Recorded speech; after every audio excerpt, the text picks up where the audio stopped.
I'm Cathy. I'm Rachel. I'm Ola, and welcome to Little Bit of Book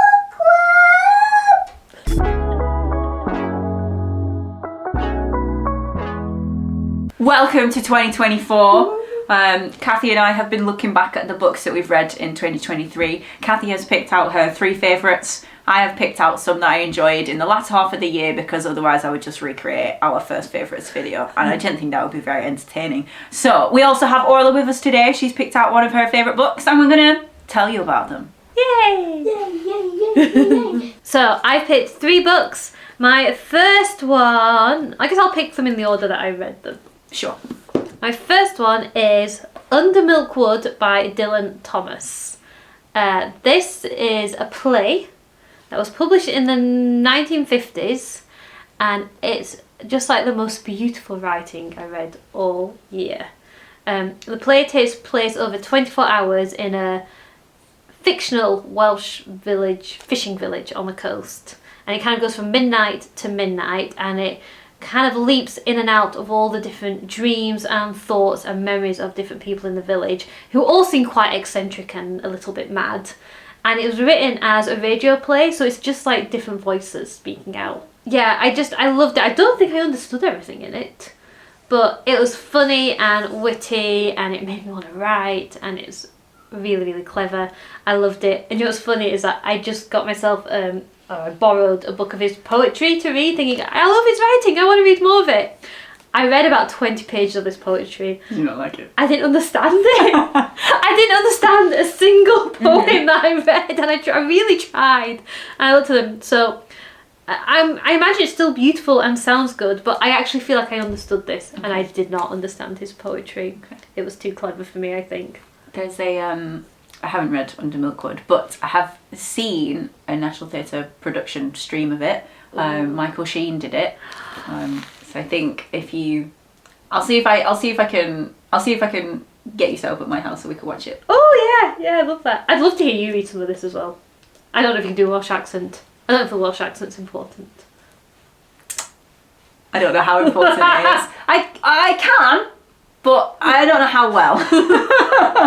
Yeah, I do need to. I need to watch it or hear it now because it is so good. Did you enjoy it when you watched it? Yeah, I didn't really understand it, but yeah.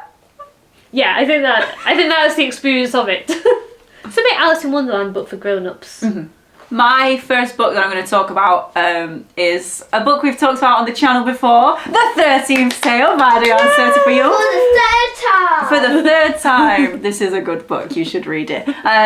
Cathy lent me this. This is a novel about a mystery surrounding the life of a famous author, and this novel goes into her history and how that plays out in the present day. Well, not the present day, but the present day of the novel. If you want to know more about this, we've done an in-depth review. Mm-hmm. It's full of spoilers, Yes. so if you haven't read the novel and would like to remain unspoiled, read it and then come and watch us talk about it. Good plan, yeah. Okay, my next favourite read of the last year was a non-fiction read. Ooh! I know. Non-fiction November. And that surprised me, but when I looked over my list of books I'd read over the last year, like, oh, this one, it really affected me. Mm-hmm. So this is Winters in the World by Eleanor Parker. It's, every time I say this to somebody, like, it sounds really dry and academic, and it's not, but it's a book about Anglo-Saxon poetry and nature writing, and it kind of follows the year along. I know it sounds so dry, doesn't You're it? so nerdy. And I'm nerdy. I am nerdy. But it's really beautiful. Mm-hmm. I think because a lot of it also draws upon Christian prayers and readings and traditions, and it's from a time in history where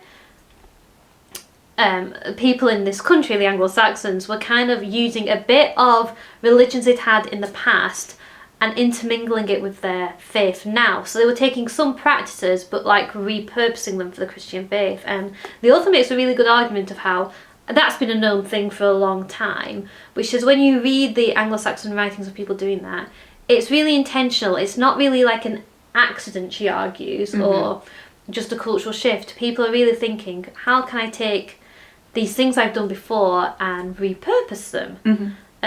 So it's done in a really mindful way, and I found that really interesting. What's this for? What have I folded over? I dog eat my pages. This is a bit about trying to understand God and likening him to the sun. Okay. So it says, like, we speak about God, the mortal about the immortal, the weak about the all-powerful, wretches about the merciful. But who may worthily speak about that which is beyond speech? He is without measure because he is everywhere. He is without number because he is eternal. He is without weight because he upholds all creation without labour. And he ordained it all with 3 things, that is measure, number and weight.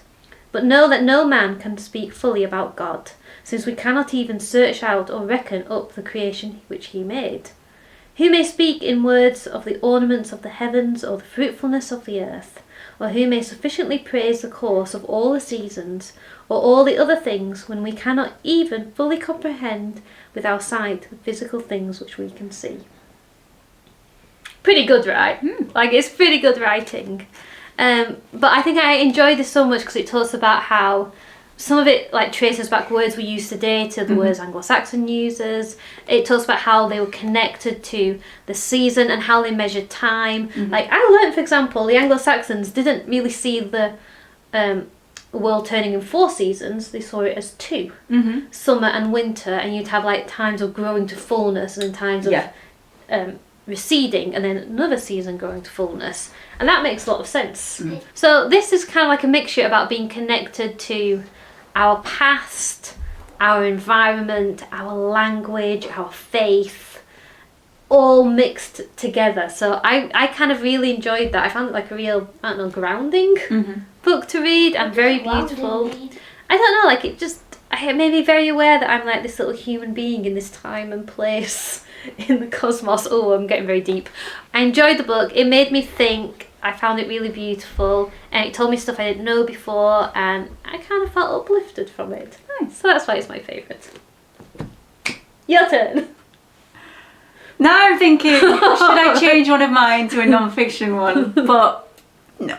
The next book I have read this year that I wanted to mention is The Whale Rider by Witi Ihumura. I've spoken to you about this before, but not the channel. So this is a children's book written by a Maori author, and it's based on a myth from Maori culture about, I think it's Pakea, I think that's how you say it. It's about this girl who is named for a male mythical ancestor, and her grandfather is not happy about that and doesn't want anything to do with his granddaughter, and then she grows up trying to prove herself and trying to show that she's just as good as her grandson would be. And there's a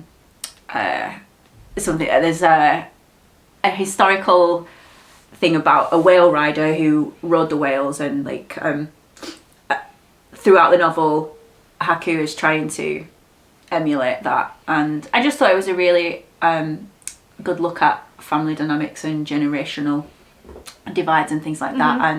And Ihumura wrote it because I think one of his granddaughters said there wasn't any books for children where a young girl was the hero, so he was like trying to fill that gap for his daughter or his granddaughter, I'm not sure. And yeah, I've been trying this year to read more international fiction, and that was one of the novels that I eventually landed on.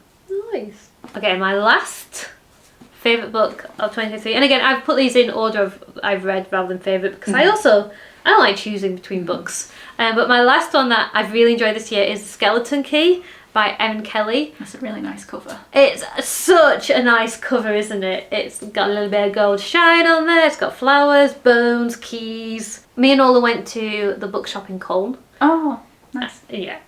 And we had a little look around, and Ola picked a book and I picked a book, and we just went and just chose what we fancied, and this is what I picked up, and I've so enjoyed it. So it's about 2 families that live very interconnected lives, and one of the dads in the family is an author and his wife's an artist, and together they made this huge big picture book that retold a story from an old folk song of a woman who's falls in love with a man, and then her husband chops her up and scatters the bones across the country, and then the lover has to go gather the bones, and when he puts them back together she comes back to life again.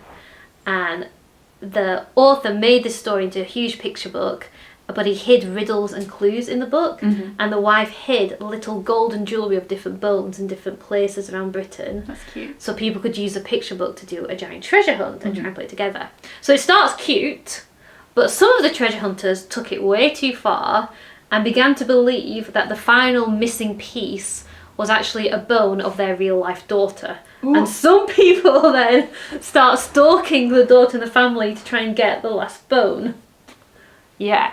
So that's kind of like all on like the beginning of the novel, and the book's about the 50th anniversary of the book being like republished, and tensions mount and the treasure hunters are out and there's a bit of a murder mystery going on, and it's a really, really good book. And one of the things I loved about the book is that the daughter, as she's grown up, she has like a foster daughter, and they live together on the canal boat, and the relationship between this woman and her daughter, teenage daughter, is just really sweet and something to really root for.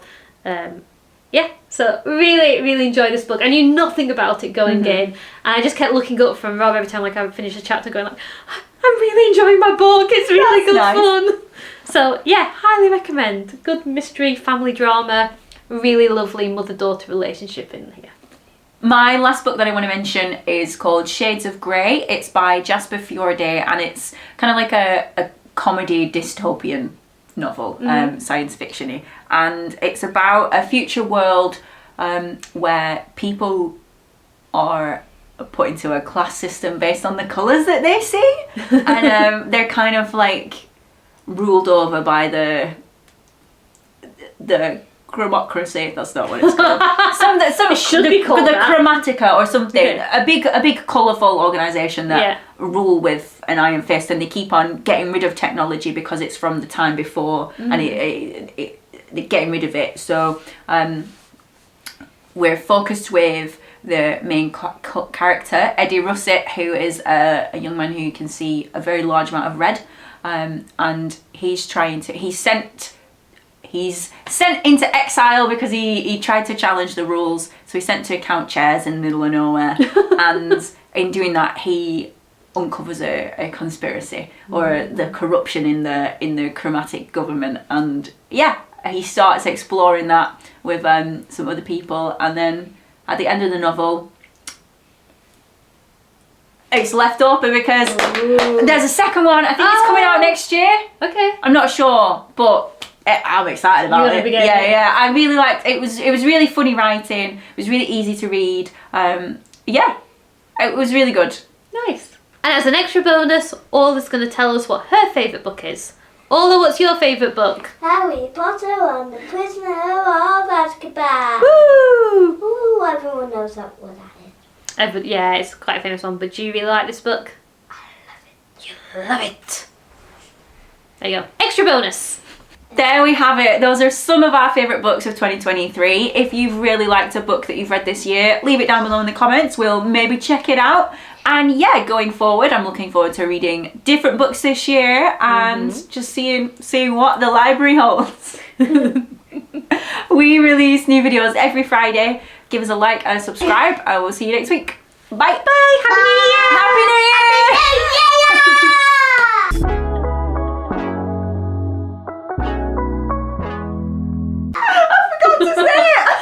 We got it in because I just look a bit bold, I think, on the camera. I'm very bad at ranking things in my head. I just know if I liked it or I didn't like it, and it's difficult for me to choose. Yeah.